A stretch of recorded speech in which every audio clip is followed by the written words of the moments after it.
চুলেমা খাতুনক বিচাৰি পৰিয়ালৰ মাজত হাহাকাৰ।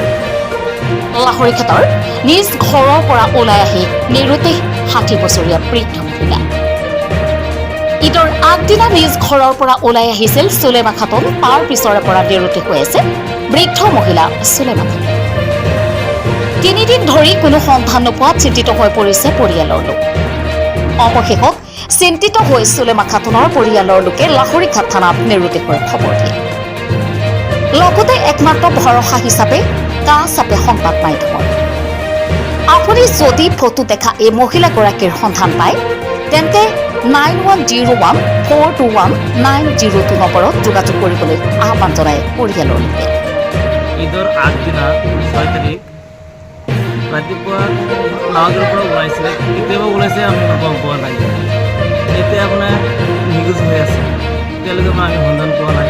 আপুনি ক'ৰবাত সন্ধান পায় মোৰ নম্বৰত যোগাযোগ কৰিব। মোৰ নম্বৰ দি আছে 9101-421-902। মহিলাজনীৰ নাম কি আছিলে? চুলেমা খাতুন। এড্ৰেছটো আপোনাৰ ঠিকনা? এড্ৰেছটো লাহৰীঘাট বৰগুৰি গাঁও। মানসিক